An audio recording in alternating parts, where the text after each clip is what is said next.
get it. Microphone check. Baby, 1, 2, 3, 4. Ladies and gentlemen, boys and girls.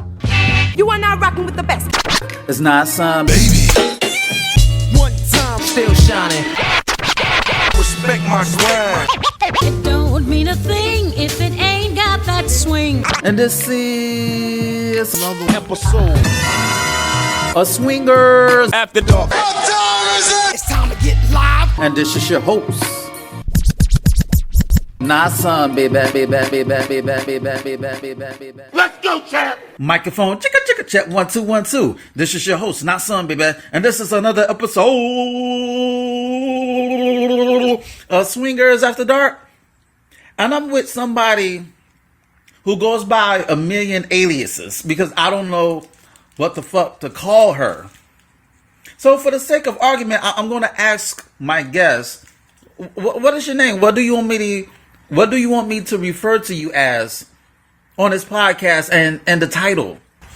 Adora, LS. Adora. So what is, because I did not meet you as Adora. So how did you get the name Adora? I went through some transitions. Originally, I had my first name, which was Rhonda, and then I was an owned slave, and I had a slave name of Apani. So I changed my name to Apani, and then when that dynamic ended, and I got my next dynamic, he helped me come up with the name of Apani. I mean Adora. That's my new name. So weren't you like Tina Turner? Because Tina Turner was like, my name is my name. I work hard for my name. So why did you switch over from Apani to Adora? I didn't have a choice. So because it was my slave name given to me by my master, when that dynamic ended, I was no longer supposed to use that name. So are you a swinger or are you into BDSM or whatever the case? You got to explain. I am a submissive who swings, and I'm also open to polydynamics. So I do it all. So how do you, were you a swinger first? I started off swinging 20-something years ago. I will always be a swinger. Swinger is who I am. What was your introduction into the swing lifestyle? Me for more. Back in my Chicago days, I was on a date with this guy, and he decided he would take me to a swingers club without telling me where he was taking me. Oh, see, he did the banana in a tailpipe move. Yeah, but I jumped in head first like shit. I was like, I'm at home. In other words, the artist formerly known as Apani, who's now known as Adora, is a free. So how was your first party? Were you overwhelmed? Absolutely not. I know I definitely did an orgy that night. Guaranteedly ate some pussy, definitely. Yeah, no, I did it all. Okay, so when did you find out that you were into women? Probably high school is when I first noticed that I was attracted to probably some of my friends. But my first time actually playing with a woman was when I was 18. So how was that experience? How did y'all kick it off? It was actually this girl I knew. It was me and my then boyfriend, and we were just at the gas station, and we ran into this girl, and I was like, you should come home with us. And she was like, what? And he was like, what? I was like, yeah, why not? We can have some fun. So I kicked it off, and yeah, she went home with us. Oh, she lived with us for a little while, but see, listen, they ordering takeout and they eating in, no pun intended. Mm-hmm. So it's like when you were in your first years, like what is the difference between the lifestyle now from then? It's definitely changed, especially because they've mixed up all of these worlds, right? So when I first started swinging, it was, I know people say fuck parties, whatever they want to call it. It was about sex. Like, that was the whole fucking point. You went to the party to find somebody you was attracted to so that you could have sex with that person, right? This was how I started.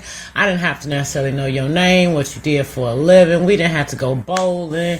I ain't had 5,000 fucking meet and greets. Like, we didn't do all of that shit. We went to the fucking swinger party. You was like, ooh, you're sexy. Ooh, you're sexy. Ooh, you got penis. You got pussy.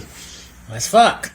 Now, you go to the parties and you got to kick back for hours and, have 50 meet and greets and now you're in 5,000 group chats. You got to get to know people first. And I really can care less about any of that shit. If I want to fuck you, I just want to fuck you. Can we just fucking go home? So yes, I'm still old school and these new school people don't understand. And they be like, them fuck parties. This is about building a community. I got friends. You ain't got no fucking friends. That sounds personal because I didn't join the lifestyle to find friends. I joined the lifestyle because it was sexy. Like, this is what I joined the lifestyle for. I don't know. this new shit. I try to be people friends, but really, I'd rather keep my vanilla friends and fuck the lifestyle people. So when did you find out this bleeding of cultures, subcultures? When I moved to Atlanta, actually. So I took a break from the lifestyle for a few years, tried to be vanilla, but I cheated, so I don't know how vanilla I was. Wait. I want to give Adora a shout out for admitting, not only as a woman, but as a woman who admitted that she cheated. Anyway, keep going. Cheated. Oh, I definitely cheated. Tried to do the vanilla shit, but I just was a cheater then. So one day, I told him, like, look, this shit ain't working. This is who I am. I gotta go back to this lifestyle.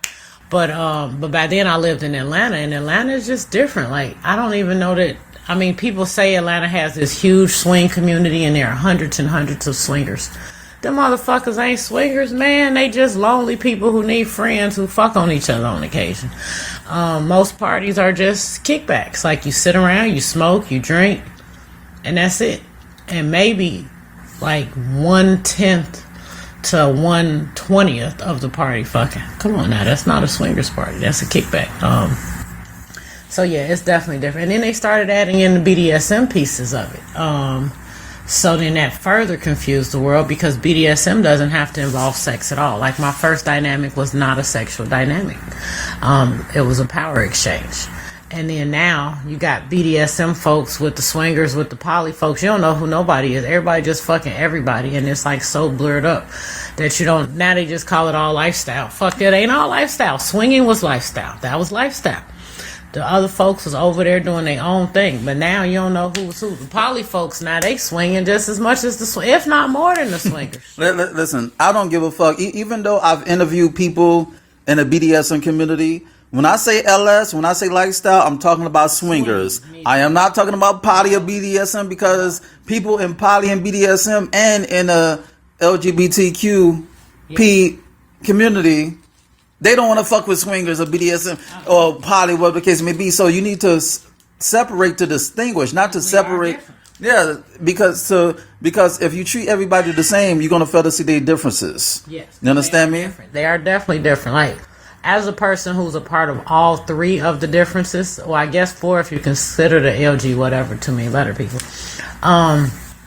Yeah, I'm part of all of it, but I still see the difference. Like, when I come to, like, now, I'm in Baltimore. Wait. Is it LBGT or LGBT? Oh, no. And anyway, I got crazy with the shit. Anyway, keep going. I'm bi, so I'm not, discounting people. I just feel like now the letters just too many of them. I don't know what the shit means.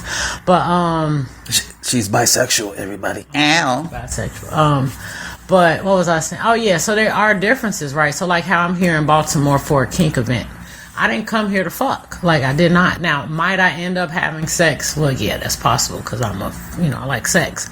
But that's not what I came here for. I came here for my kink.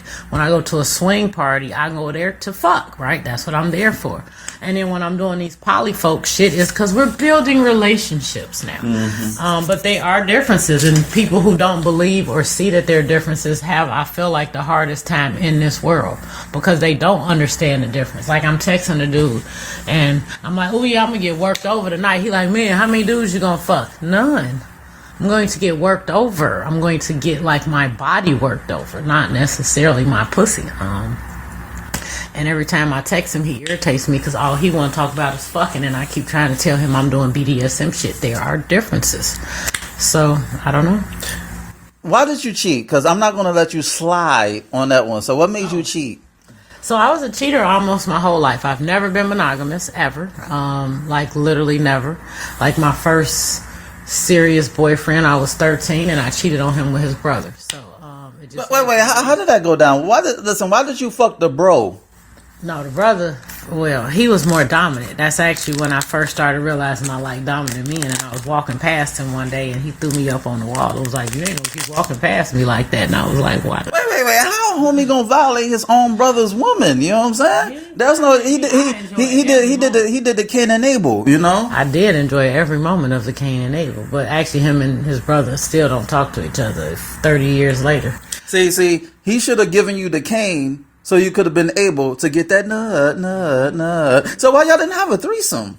You could have had 2 brothers at once. Oh, the brothers wasn't on that at all. Especially the first one, the one who actually, loved me and shit. Yeah, he wasn't on that. He fell apart when I cheated on him. But I've never been the girl who believed in one man was gonna do it for me, like, ever. Like, I've never ever thought that, which is probably different, because I mean, we talking about shit 30 years ago, but I never believed in that. And my friends and I were different. Like, we shared men, literally. Like, we'll have sex with a dude that's good, and we're gonna tell the other one, like, you should try that. Like, so I guess I've been swinging since I was a teenager, probably like 16 was the first time I shared somebody. Hell, even my husband.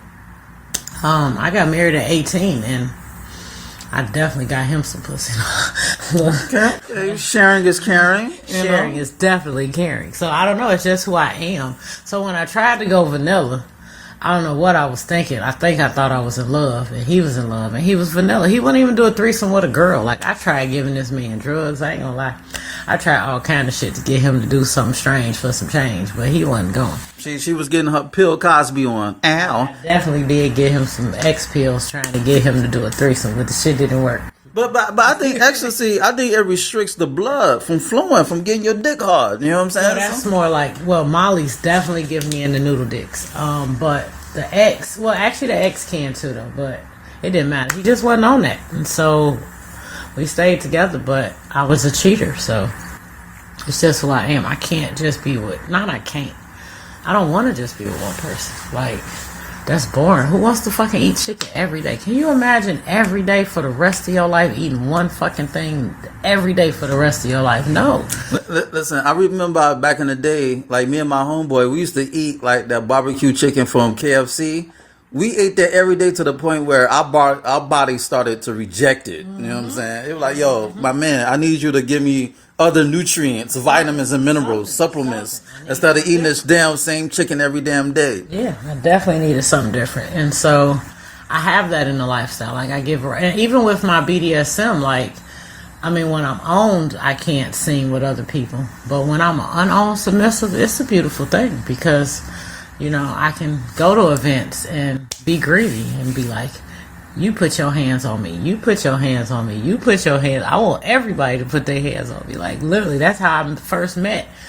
How I ended up here, Sir Daniel, because he met me at an event, and he was just like, your ass is greedy. Yes, every dom here is going to put his hands on me before I leave here. And every dom put their hands on me before I left.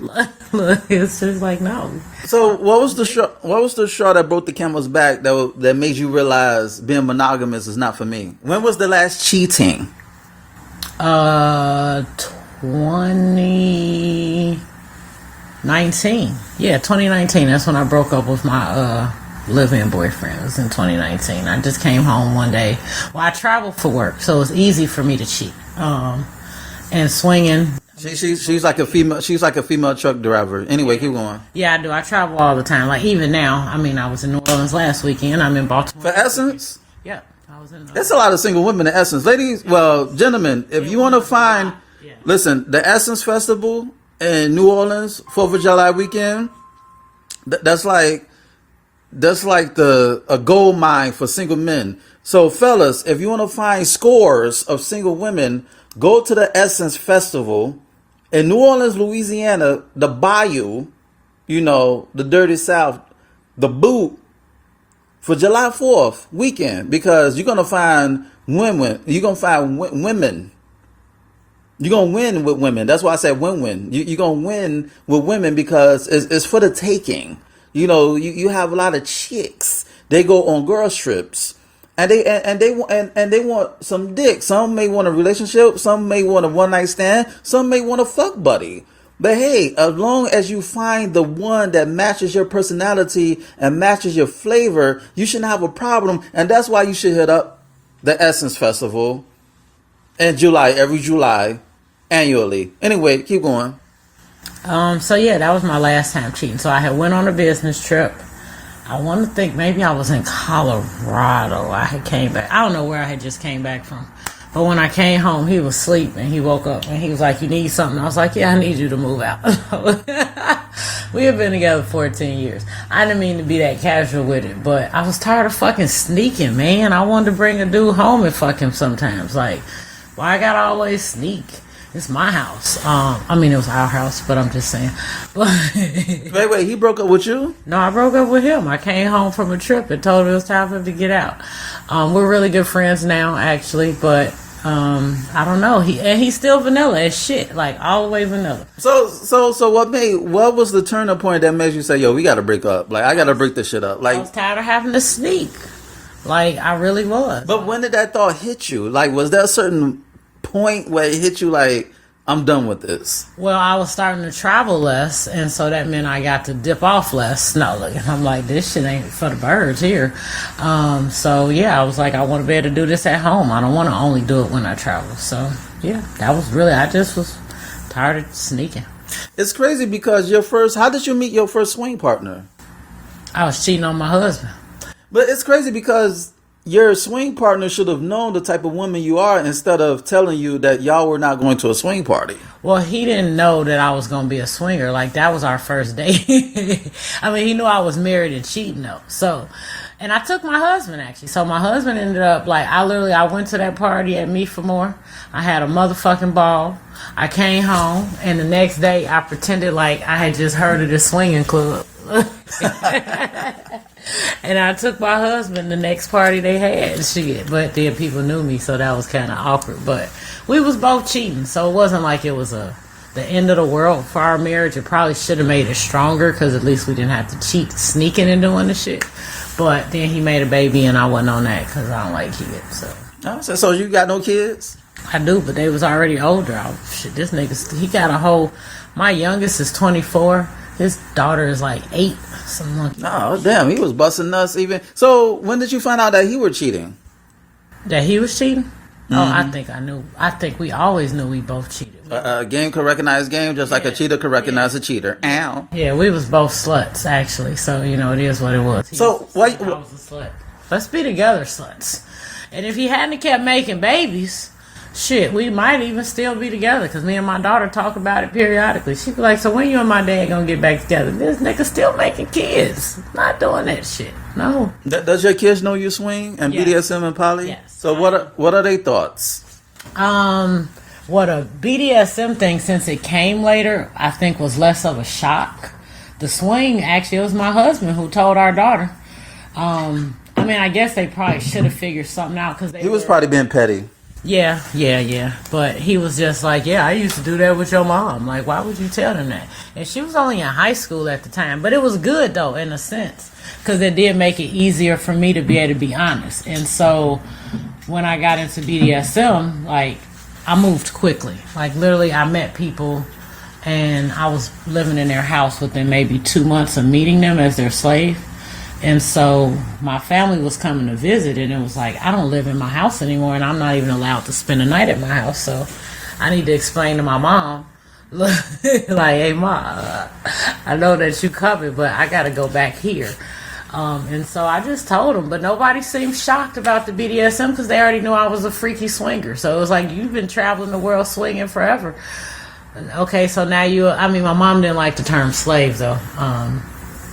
But it is what it is. So break down the word slave and owner in BDSM term, especially when you black. Like the word slave and black, it's an it shouldn't even be in the same sentence. But that's what people tend to like. People have a lot of issues in the black community with the term slave, but it's not like the slave of the slavery days back when we were brought here from Africa or whatever. Even though I guess it can be similar, right?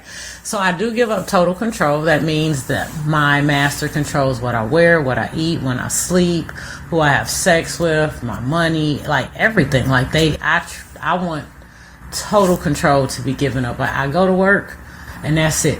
That's the only part I control is my work life. And even that with my master would be like, I have these meetings at this time, because I don't work in an office. So, I mean, even for me having a job, not that I don't work, but my schedule is kind of my schedule. So, yeah, I am definitely so that's what the difference between, so a slave is a submissive, right? A submissive is basically someone who chooses to give control to someone else. The difference between a submissive and a slave is a submissive, they have limits, right? So it might be like you can control this, but you can't control this. You can decide, like, I might have to check in with you 3 times a day, but I decide when the fuck I'm at home or something, you know. Whereas as a slave, I have no control. I've chosen to give you total control. So at this point, I am saying I trust you with my life. And I'm a slave. Like, I realized that I thought, though, when I first got into BDSM, I never wanted to be a slave. Anybody calling me no damn slave. And when I met these people who were talking about they were looking for a slave, I was like, well, I can't do the slave thing, but I could be your sub for a little while. And then one day we were sitting in his front room, and he was like, you do know that you're not my submissive anymore, you're my slave. And I was like, what? As I sat on the floor at his feet. No, look. And he was like, when do you go home? I was like, I don't. He was like, what do you eat? What I tell you to. So what's the difference between a sub and a slave, a submissive and a slave? I told you the difference is just the level of control you're willing to give up. And some people are slaves without ever taking the title just because they don't like the word slave. But they have still given up complete control. There is no, like, this is the line, no, because people always ask, so at what point do you cross over? It's really you and your dynamic that determines if you're a slave or a submissive. Not everybody, like I said, even wants to ever use that term, but the level of control that person has is equivalent to you're a slave. And even then, slavery, or the word slave, should not be anonymous, or not anonymous, I'm fucking up. It's not to be synonymous to black people, black Americans, because the word slave comes from Slavs, the Slavics. Yeah. So it's not indigenous. That's the word I'm talking about. It's not indigenous to people of African descent. So I just wanted to put that out there. You feel me? So when was the turning point of you crossing over from swinging to BDSM? That was also in 2019 after I broke up with my ex. I was actually on SLS, which is a swinging website. And to be on that website back then, you could receive messages, but you couldn't respond unless you paid. And this guy sent me a message talking about how he wanted to tie me to his kitchen table and torture me, and I paid because I was like, shit, I want to try that. I've always been curious, though, about trying shit and adventurous. So we went on a couple dates. Turned out he was not the one for me, but he just opened my eyes to the concept, and I'm a nerd. Like, guaranteed I'm a nerd. So I've read 2 books since I left my house. I don't even watch TV. Like, people be like, yo, TV, I don't even turn that sucker on. I read. And so after he piqued my interest into BDSM, I started reading up more on it, and I knew it was for me, but I just wanted the kink, I'll be honest. I didn't plan on being anyone's submissive. I really was more of the 50 Shades of Grey BDSM thinkers. Like, ooh, kinky sex, and they gonna tie me up. And then I met some people, and like I said, my first dynamic, they made it clear the day I met them that there would be no sex. I was like, no sex? What the fuck is we talking about here? Like, no, that's not what I thought BDSM was. But I'm glad, though, because I did get to come into BDSM in more of the, I guess, purest form of power exchange. Like, they literally just wanted the power exchange, and I needed it. First off, I was horribly unhealthy. They were personal trainers. I went from on insulin to I take no medicine now. I can even go eat a fucking candy bar on occasion. Wait. I killed myself. What'd you say? I said I was horribly unhealthy. I was on insulin, and then I ended up being owned by 2 personal trainers who whipped my ass into shape. Now I am this little sexy thing that everybody knows. Listen, ladies and gentlemen, Adora, she got like the body. She's like she has the body of a track star. Yeah. It's like, that's why I can't picture her when I was fat as somebody who was fat, because she doesn't have like that fat build. Like, she doesn't even have, like, you know, when you lose weight and you get the extra skin on the arms, it looks flabby and shit. She doesn't even have that. So I didn't know her when she was big boned, as they say. Like, if you truly do it the right way to lose the weight, you shouldn't have all of the extra skin, because at the whole time you're working out and you're dieting, so at the same time you're toning. And so, yes, I went from big to small, but I didn't like just go get some weight loss surgery or some shit that sucked it all off. So now I got all of the skin hanging because I lost the weight too fast. No, I lost the weight by diet and exercise. So the slow lose weight means now I look like this little 21-year-old in the body, even though I'm 45. But my body sometimes feels like it's 45, y'all. Yeah, she's track lean. She got the cross trainers, the Nike cross trainers on, you know what I'm saying? Oh, I done took the stairs up and down every time I left out this room, other than when I left with you. But yeah, I am very active, but you know, I needed that in my life, like, and I didn't even realize I wasn't sleeping good, and it was like, this will be your bedtime. This is what time you will go to bed. This is what you will eat in the morning. This is what you will eat for lunch. Like that whole like mind shit, and even the domestic duties. Like, I pay somebody to clean my house. I'm not ashamed of this. I make good money, so I can afford to pay for shit. And here they was talking about you had to come over here and clean the house, and I was like, I had to what? Clean? I don't fucking clean. I cook. I don't fucking cook. I don't clean. I don't cook. I don't do none of that shit at my house. But as a domestic submissive, I enjoyed it so much. Like, I promise, like, I was up early making sure breakfast was ready. The kids was, I don't even like kids, and here I was taking care of their kids. So yeah. See, I'm glad you brought this up, because a lot of women act like they're allergic to being a submissive, but it actually helped you out. It did. It brought order to your life, and also, and it makes you a better leader. So, I mean, I've always, not always, but I mean, I do have a pretty demanding job, and I have people who report to me, but I feel like the best leaders also know how to serve. And so I'm not saying I wasn't a good leader before, but I do feel like I'm an even better leader now, because when you understand how to see it from the other side, then when you're telling somebody to do something, you understand what that means better than opposed to just, I don't know, I climbed the ladder pretty fast, because being a black educated woman, it was like, I guess, a thing, you know. I was an anomaly, so I was the token a lot. Even at the job I have now, I know they hired me because I felt the quota. They was like, oh, wait a minute, she black, she a woman, and she's smart. We got to hire this girl because we ain't got none of those. I'm just saying.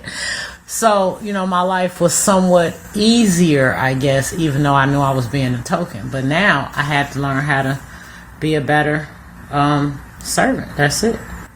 It's crazy. So you're where you're from originally? I'm from Chicago, South Side, proud Chicagoan. Wait. See, you fucking up. See, I gotta get at you. Why? Because you representing the South Side, and you're not representing the North Pole up north, the North Side where I'm from. We're from the same hood. So you mention South Side, but not give love to your North Siders. Because most of my roots was on the South Side. I grew up on the South Side of Chicago. I did move to the North Side my junior year of high school. And then I stayed on the North Side all the way till I came to Georgia, because I went from the North Side. I had kids. Moved to Evanston so they could go to school in Evanston, and then literally when my that good education in Evanston. Oh yeah, they had to get that good education, especially because my son is on the Asperger's on the autism spectrum. So. I think I got Asperger's too. That's why I'm so like hyped, and you know Anyway, I think I got Asperger's and OCD at the same time. Anyway, keep going. Yeah. So yeah, I had to move to the suburbs. So yes, technically I spent more of my life north than I did south. But I'm always gonna be from 79th and Jeffrey. I'm sorry, that's where I'm from. that's not. I used to go to church on 61st and Stewart by Inglewood. Yeah, I know where that is. That's where my mom grew up in Inglewood. Yes, she did. Wait, what neighborhood is 79th and Jeffries? South Shore. Oh, so that's southeast. Yeah. South Wait. Is that really the South Side? Is that really this, or is that the East Side? First off, nobody says the East Side. You say the South Side, you say the North Side, and you say the West Side. No, there is the East Side. There is the East Side. And anything east of state is the East Side. First off, ain't no East of state once you pass Roosevelt. So therefore, wait. Listen. Chicago represent all four sides of the compass. No, you South, North, and West. If you're from Chicago, don't nobody be talking about from the East Side. They from the South Side, the North Side, or the West Side. No, they say over East. They say I'm from over East. Side, but they still South Side, because there is no East if you ain't South. But like, listen, There is no east you if got you're east, not you got east 100, you got east. Anything east, That's anything south. east of state It's is south. the east. And it's also south. There is no, literally, State Street cuts off at 0. There is no east if you're not south. So I'm gonna let There you. is no northeast. Northeast doesn't exist. Northeast It's is the in middle of lake. Northeast is the lake. That's the point. So you got south, north, and west. No, because how Chicago is curved out once you get to I south know. side, so it makes way South, right. for So now you east. got south. That's it. South, north, and west.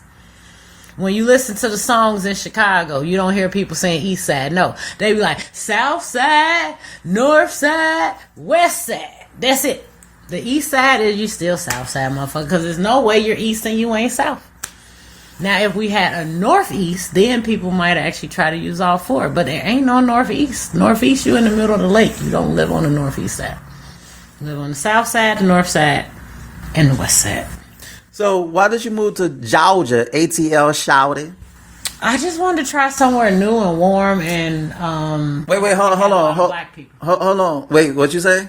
New, warm, and black people. Listen, to all my Caucasian brothers and sisters out there, black people love moving to Atlanta, Georgia, or Houston, Texas, or Dallas, Texas. Those are the 3 places where Negroes from the city of Chicago love to move to. You know what I'm saying? Those like the go-to places. Why you think the allure of Atlanta, Georgia attracts black people? Because it's already so many of us, and it's like where black people with money are not supposed to be, but that's what they tell you. Like, if you want to go where the black money is, it's a lot of it in Atlanta. And seeing how, as I found myself being one of those people who consider themselves to have a little money, like mans, and all you want to go where like mans are. Unfortunately, though, the community I've joined in Atlanta is not full of the people with the money. But So they not from Buckhead. Nah. Most of these swingers is barely getting by, living on somebody's couch probably. But why you think it's like that's kind of universal? Because it's like a lot of, I'm not the richest man in the world, but it seems like a lot of people in the swing lifestyle don't got their shit together. And they don't. They really don't. I think it's just, I just think, unfortunately, like, in our community, the number of people with their shit together is lower than the number of people without. So that's just the community in general, black people. And so while there are some black people who've done something, there are just more who haven't. And so that's going to be it's just everywhere, whether it's in swing or just the vanilla life. Like, because I think white swingers, they're more incognito, or they more incognito. Well, listen, when you have something to lose, you don't want your business out there.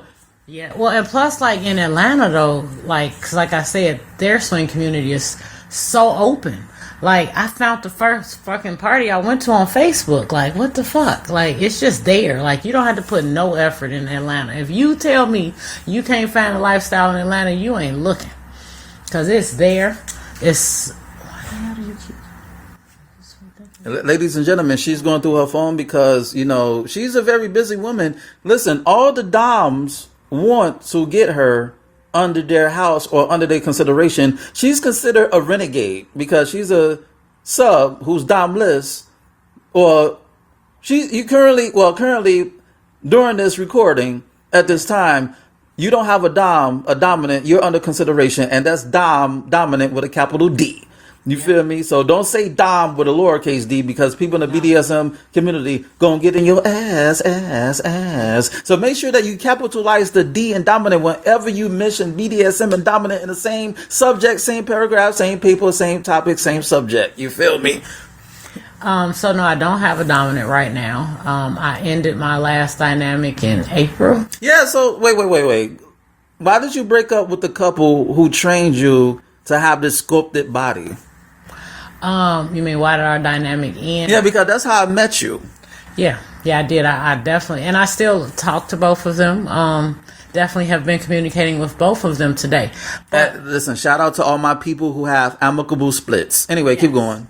But really, it was just more like they were going through some things in their life that were changing, and it wasn't what I wanted anymore. Like, I liked them the way they were when I met them, and I understand people change, but once they change it wasn't what I wanted anymore. But like I said, we're still friends. Actually, in preparation for coming here, because I do plan on doing some heavy impact. Wait. Ladies and gentlemen, her former person that she was in a relationship with, the women in the couple were speaking on her behalf because she's currently in Facebook jail, so she could not communicate with people in the group. So the woman in the couple who she was with, she was speaking on Adora's behalf. And I thought that was dope because when you break up with somebody, it's usually bad blood, but y'all still fuck with each other. That's what's up. I mean, like at any given moment, she might be at my house and I'll be like, hey, your husband on the way over, or vice versa. We're still like, it wasn't that I hated them. It wasn't that they were bad doms. Their life changed. And so when their life didn't align with my life, it didn't make sense for them to still have ownership of me. And so there is that. But when I'm owned, our dynamic changes every time. I kept going back to the same person. But once I get owned, I can't just, as a submissive, be talking to other dominants. So at that point, our communication stops. But hopefully one day I'll have a dom who understands, at least with her, that we're really just friends. Like, I don't submit to her. We don't sing. We don't do any of that now. But we're good friends and they hold me accountable. Like right now, I'm not owned. And unfortunately, I am not good with my health. And so when I became unowned this last time, my sugar went back through the roof. And it was like, and he just texted me one day like he knew. And he was like, so what's your sugar looking like?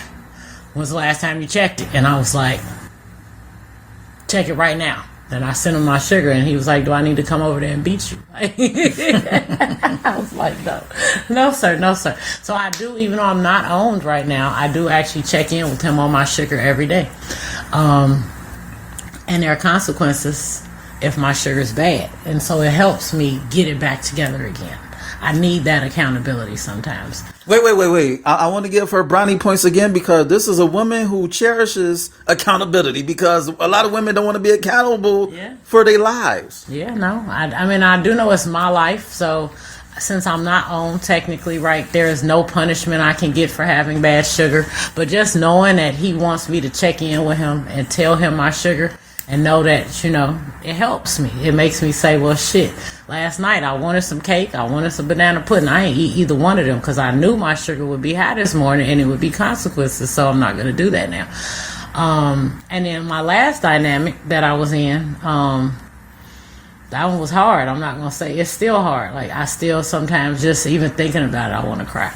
But, So how was this transition from going to one dom to another? Well, I already knew him. I actually had met him through them, of all things. Like, he did events, so I knew of him. I had known him.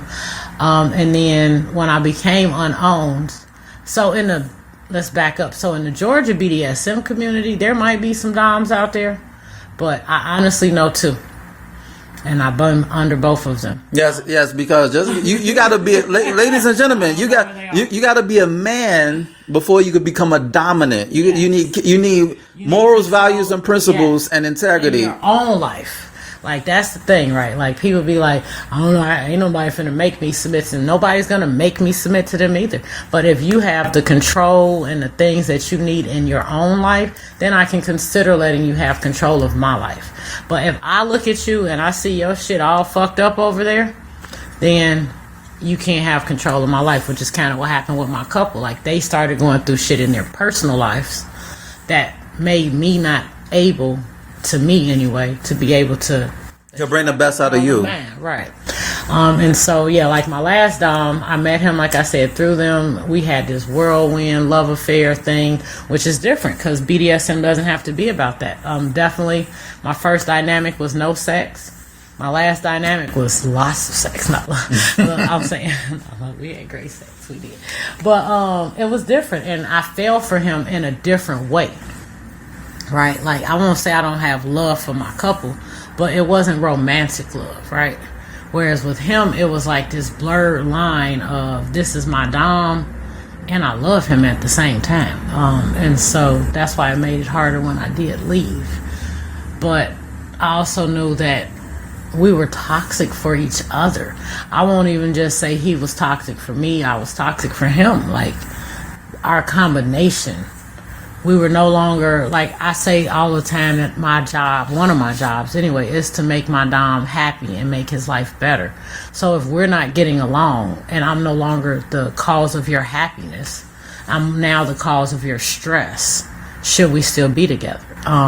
Like there are lots of things I look at, and I know some people say like I try to do like, so I'm so textbook, I guess, on how I think things should be, but I should never be arguing with my dom. Wait. You seem so mild-mannered that I can't see you, like, arguing with somebody. I don't like to argue. I hate to argue. So. Like, you seem to be very matter-of-fact. Yes, so. I am very...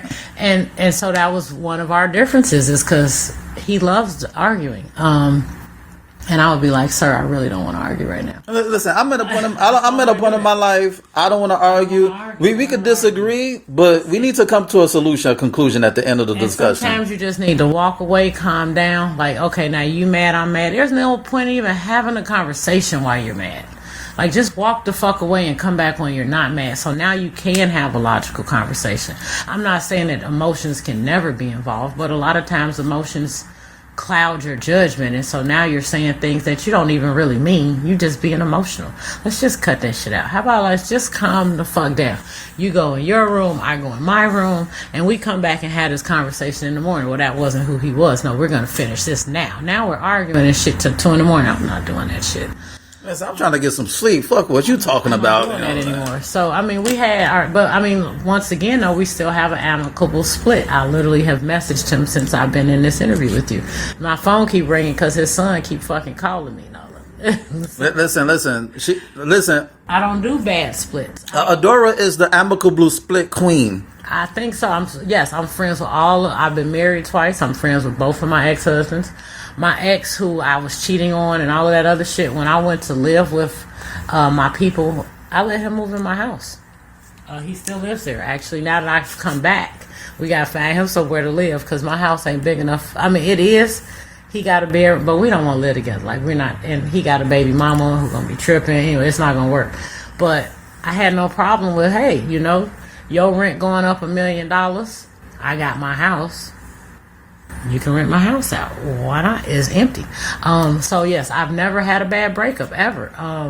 Now that's the pussy talking about. You must have really got that good for motherfuckers let you slide on certain shit, because people who break up, they don't want anything Nathan Nan to do with their exes. So how do you do it? What's the KFC Kentucky Fried Chicken secret? What's the secret in the spices? Not having a bad, not like yelling and arguing and like, we didn't do any of that. I just came to him honestly and told him it wasn't working, that I wanted to have sex with other people and he only wants to have sex with one person, and that's just not gonna work. Now, did it hurt him? Absolutely. He was mad for a little while. We had been together 14 years, but eventually it stopped hurting and he had to come to the realization that first off, he said he knew I had been cheating. Like, he's like, you probably cheated from day one. Nigga, I ain't never been faithful. What you thought? Never been faithful. Now, in my last dynamic, though, I actually only had sex with men. Was him. He was the only man I had sex with for that months. That's the closest, but I was still having sex with women, so that's the thing. I got some outlet here still. But with the 14-year dude, that nigga like, nah, we ain't playing with women either. Look, nigga, something gotta give. I can't eat chicken every day. I need some shrimp mixed in with the chicken or something. But you don't want to eat shrimp every day. You want some shrimp and grits. That's what I'm saying. I gotta mix this shit up. But yeah, so I don't know. I think, and it's my personality. Like, I am very direct, very much so. I know in the South, sometimes that's looked at as rude because I'm very direct. I'm also very fucking honest.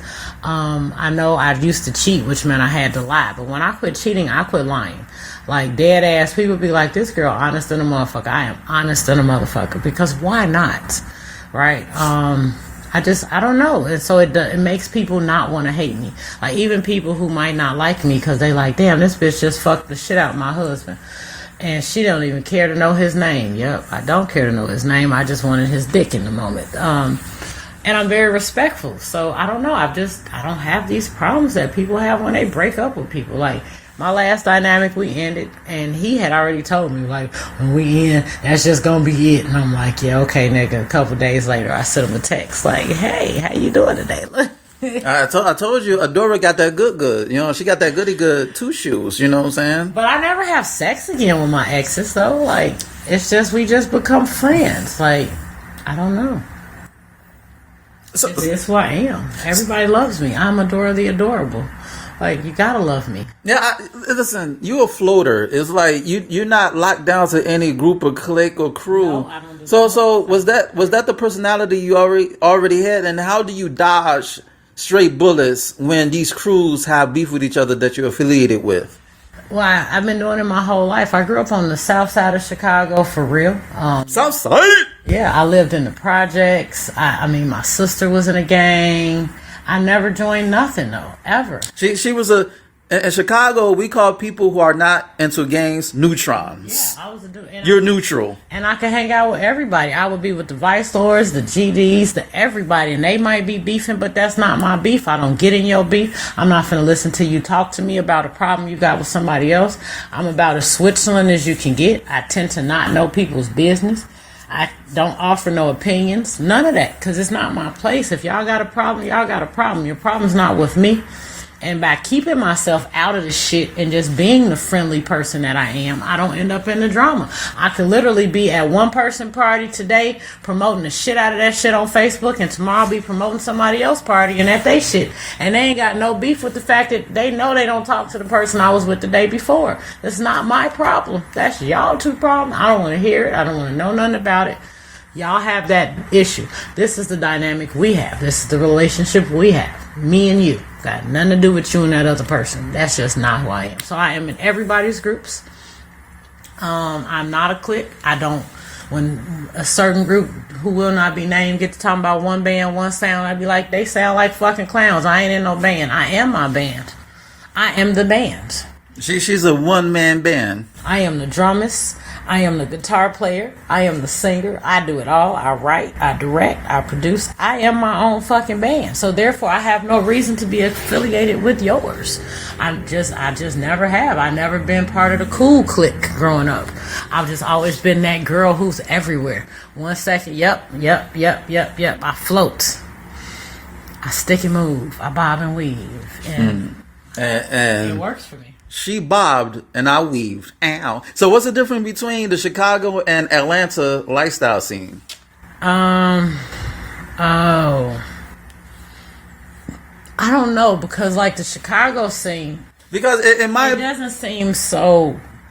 Like in Atlanta, there's a lifestyle event every day of the week. I'm not over exaggerating. Well, at least Tuesday. Only day I don't know of an event in Atlanta is on Mondays. And there's probably one on Mondays. I just don't know about the shit. I didn't. If it was like that in Chicago, I guess I never found it. Chicago is more low key. You know? It is. That's what I'm saying. Atlanta, it's like even tonight, it's at least 3 parties in Atlanta that I'm aware of. That's fucking like not even counting the kickbacks. And even in Chicago is more couples oriented than Atlanta. Right, and Atlanta is just free for all. Like, it's some couples in the shit, but they single too. So they're married but single. Married but single, yes. So yeah, it's just way different. Like, it's just so much in Atlanta, and if it is so much, I still ain't found it in Chicago, even when I go back home. So I don't know shit. But that makes you want to appreciate Chicago, because it's like it's like 2 events every year. Yes. And from the same group. And it makes you miss people. Like, so here's the difference in Atlanta, which is why I feel like they have so much drama. Because they in everybody fucking business. They with everybody every week. If I see you every fucking week, man, we damn near in a relationship. Like, I don't even want to fuck these people anymore now, because I like more of the randomness of the sex. So if I've been seeing you in my face for 2 years every fucking weekend and we ain't fucked yet, we probably not. It's too late now, nigga. Like, you feel like a boyfriend and shit, and we broke up, and I don't fuck exes, so I don't know. Whereas at least in Chicago, it gives you the chance to miss a motherfucker. And now you see him, and it's like, ooh, shit. We ain't played yet. Can I get some of that? No, look, Atlanta, it's like, nigga, I just seen you 2 days. Listen. Adora was just like feeling on my shins, on my calf muscles, and she made my dick hard just that fucking fast. Ow. So, but yeah, keep going. It's about that touch, that rubbing the fingertips with the nails just right. Get that sensations going, yes sir. But yeah, so that's what I would say. Atlanta is over fucking saturated. That's the word of the day. Over fucking saturated. Yeah, that's what Atlanta is. And I don't think maybe Chicago will get that way one day, but right now Atlanta's the only place I know of that's as oversaturated on the swing community as it is. So you went from, what's the order? You went from swinging to BDSM into poly, or was it swinging, poly to BDSM? So I'm not poly. See, notice I said I'm... Wait. I got to get at you. Because when you were with your couple, you were free to play with anybody else. Yes. But that's poly, right? So that's what I was going to say. I'm open to poly BDSM dynamics. I'm not poly. Which means that my dom can be poly. That don't make me poly. That makes him poly. I'm not necessarily poly. I don't want a bunch of relationships. I just don't. That was part of the issue I had in my last dynamic. He's a poly dom, and he want everybody all intermingle with everybody. We always got... I don't want to be with these bitches. So you want to be parallel poly? Yeah. Ladies and gentlemen. Do your thing over there. You with me, you with me. And maybe sometimes we're with them. Sometimes. But with that man, there is almost like that's one of the biggest complaints his submissives had. Well, not his partners had. No one-on-one time. He is always with multiple fucking people. I don't always want to be with multiple people. You do that over there. Hit me up when you're ready to be with me at the moment. Or sometimes we could be with them. But like our final ending was a whole week of me stuck with these bitches. And he got a lot of them. Like, he got the 2 wives, the 2 girlfriends, and then just the random bitches he fucking. I don't want to be with these people. Wait, is he like the king of Atlanta? Hell no. No. we gotta remember, Atlanta has a shortage of men. So... Oh, yeah. Lots of men in Atlanta. Like, it's especially when you got your shit together. Like you got the pickings. It's for the taking. Man, like that's the reality. Like Atlanta is just way too many women in Atlanta and not enough men. And so for a man to have 4-5 women, that's just a man can have 4-5 women in Atlanta. That don't mean shit. But it don't make you no sense. That's like eating a cheeseburger. Right. You know? It's just a lot of women in Atlanta. So, but I just didn't want that. Like that's not who I am. Like. Yeah, it's just not. So I would rather you keep that shit over there. Like, I just want to be your submissive. That's it. I don't want to have to go out with you and your wife all the time. I don't want to do that part. Like, even with my first couple, like, we dated on occasion. We did. Once a week, we would go out together. Once a week. No. And it wasn't him and a whole bunch of other bitches. Because I don't want to be by. And then he want me to be friends with all of these bitches. And why can't y'all talk to... Like, his wife called me on the phone one day early on in the flick. And she wanted to talk to me. And I was like, let's stop this right now. That's not who I am. That's not what I want to do. I recognize that you're his wife. I'm glad for y'all. Have a ball. But you don't have to call me. I don't need to be your friend. So why are you like that? Why you want to be parallel poly? And ladies and gentlemen, a parallel polyamorous relationship is when, like a parallel, nobody intersects. The lovers do not intersect with each other, or even a V. You see the shape of a V, the 3 points. You have the bottom point, and you have the 2 points that are separate. Yeah. So it could be a V, or it could be a parallel poly where we know each other, we know of each other, but we don't have to fuck with each other. So why are you like that? Because I don't want to do that. I'm not poly. Like, first off. So this whole needing multiple loves, that's not who I am. I am a swinger. So you like casual encounters than being emotionally bonded with somebody. You just want that nut. I have a emotional attachment, but I don't need to have 4 relationships. I don't want that. Like, I might have 4 sex partners. No. But that's it. I don't need all of that other shit. I don't need all that. She has her regulars. I got friends. First off, this is the thing, right? I feel like a lot of people come into this lifestyle and they're not rounded out individuals in the first place, right? They don't have that core friendship base of people they can go to and talk to and yada yada. I have that already.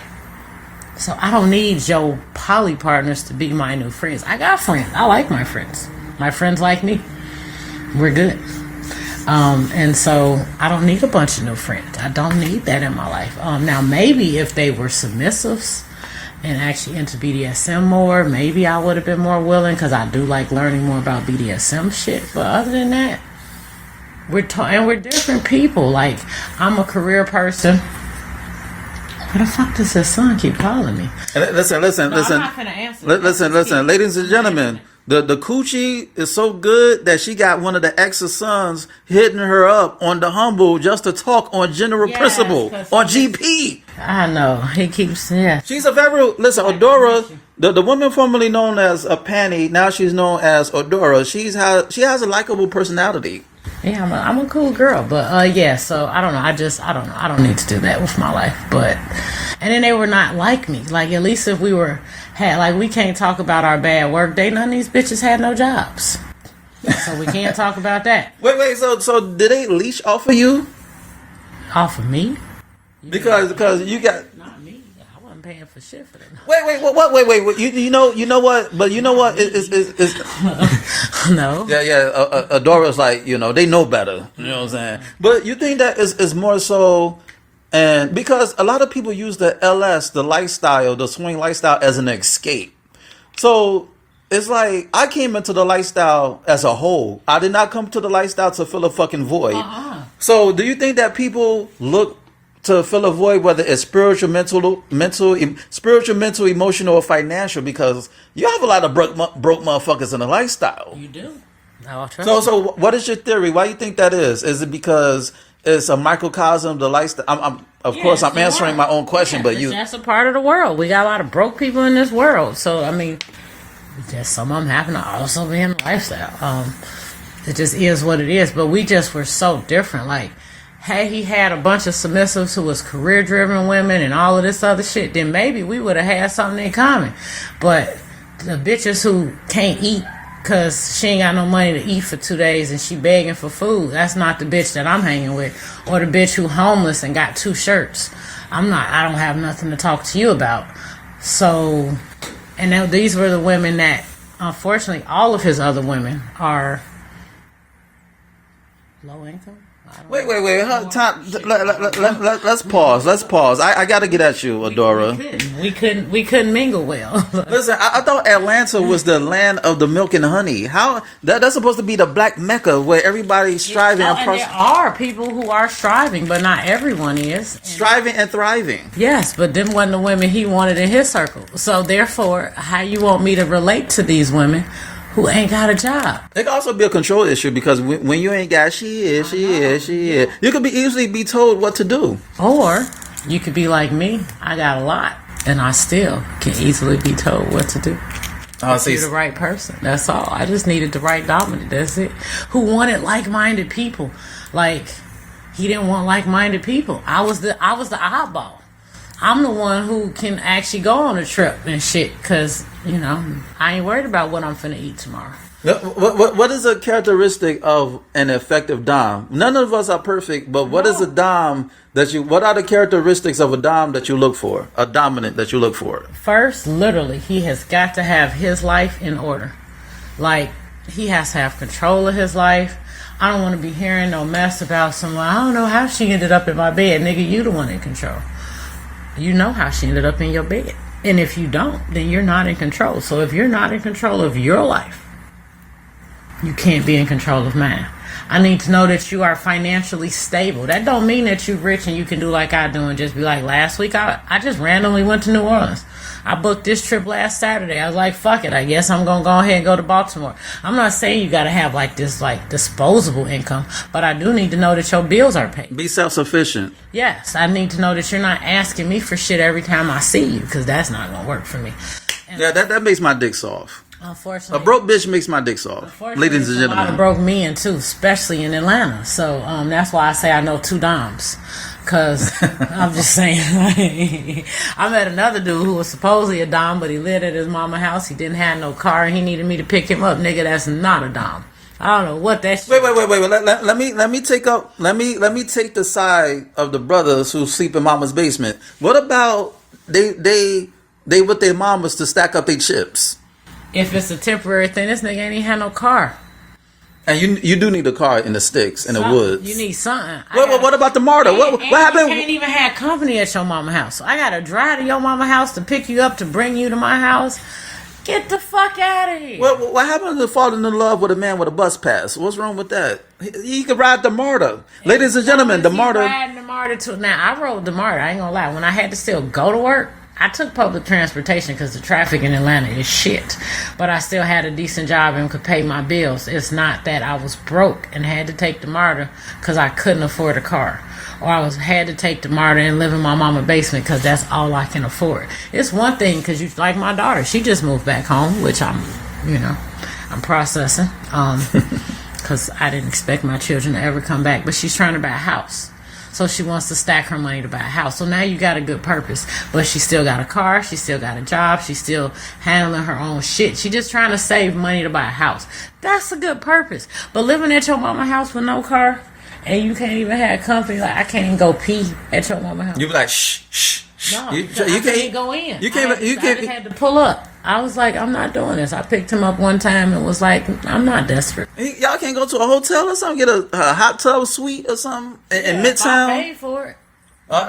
Listen, ladies and gentlemen. Well, I can't do that. Listen, if you're gonna stay with Mom Dukes, at least have some hotel money. You know what I'm saying? At least have some hotel money where you could overlook the downtown, or in Atlanta, Peachtree and Midtown. Yeah. Or you could ride the MARTA. Ladies and gentlemen, if you're not from Atlanta, the MARTA is the Atlanta Transit Authority. Wait, is it Metro Atlanta Railroad Transit Authority? Some shit like that, but you get the point. But yeah, listen, it's a give and take situation. If you don't have money or if you don't have your own place, at least have some money so y'all could go on trips or the hotel or something. You feel me? Right. At least be strong, or as they say in the South, at least be strong into something.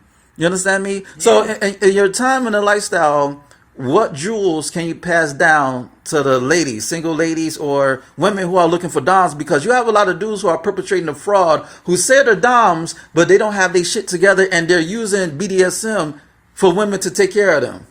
And there are men like that. Like I said, I've definitely run into like I met one guy actually up here in Virginia. Well, I met him online though, and then I flew out here to meet him in person, which I didn't mind paying for that shit because I like to be I don't know you yet, so I need to control my own shit. But then, like, literally I left and he was like, so what do you think about, being under consideration, yada, yada, yada. First off, it went too fast. I'm like, damn, I just met this nigga. But then he was like, okay, well, I need you to buy me stuff and some shit. And I was like, what? I just met you. Like, give me some dick or something first. Something to confuse my brain to want to give you money. I'm saying. Listen. Broke dudes got the best dick when according to women, because that's their trump card. Right. This nigga ain't even gave me no dick yet, and you asking me for money though. This shit ain't gonna work. Like, damn, nigga, confuse me.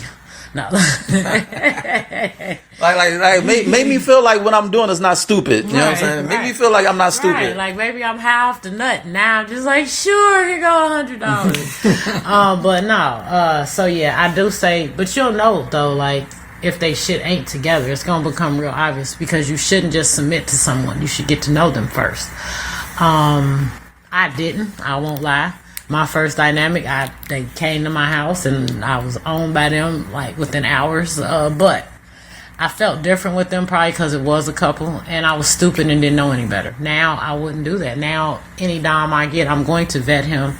I'm going to get to know him first. I'm going to make sure his goals align with my goals. If he is a poly dom, is he the type of poly that I like? Where I ain't got to be intermingled with all your other women's all the time. Like, I'm going to look at all of those factors. So you just got to know what you want, though. I took time, though, and I'm still taking time. Like, when I say I read a lot, I'm reading books right now on, like, my communication style and my love language, and even my relationship attachment style, because I do want to have a better understanding of who I am.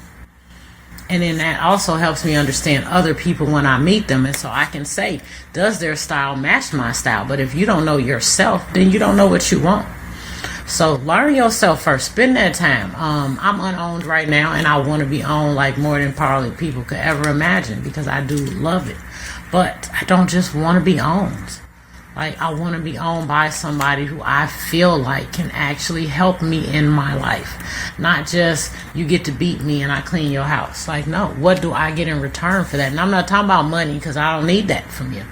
Like, what value, how are you making me a better person? How are you making me a better submissive? So I'm going to look at all of that before I decide to do it again. And who knows? I might end up back with one of my olds. Who knows? I mean, maybe they'll do the work as well, and we'll find that we were the ones for each other. But know you gotta do the work. And the grass is not always greener on the other side. Sometimes it's not. You see what I said? I could find myself back in with either one of my former doms. Not the wife so much, just because I'm bisexual, but I only like submitting to men. No, it just is. Or I submitted to a couple, but that's because it was still, the man was still there. It's not that I don't believe in female dominance. I feel like there's a place for everybody. I just don't want a female dominant. Like, when I'm at your knees looking up at you, on my knees looking up at you, I need to be looking up at a man. Maybe one day. No, that ain't gonna change. It's who I am, so it is what it is. And on that note, this has been another episode of Swingers After Dark, and this is your host. Wait. Before... What does a panty means and what does Adora means? A pani and Adora. What does the name? Before I close out, what do those names mean? So a pani is like rebirth. I have a lot of butterfly tattoos, so it really goes with that because it's all about like kind of reinventing yourself. And I knew what Adora meant the other day. I just have it on my computer because I sent it to somebody. So, oh yes. It is like the beloved one, the adored. And that's why I do call myself Adora the Adorable, by the way. Because I am so fucking adorable and everybody should adore me.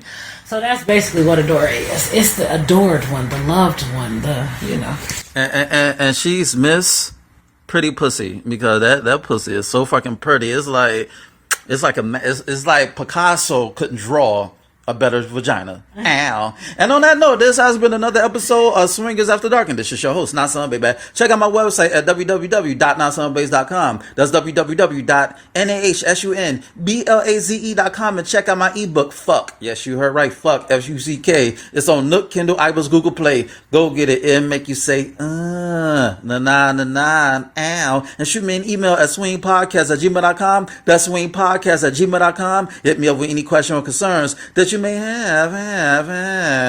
Rate, share, subscribe, and comment on this podcast. Dig. And on that note, until next time, peace.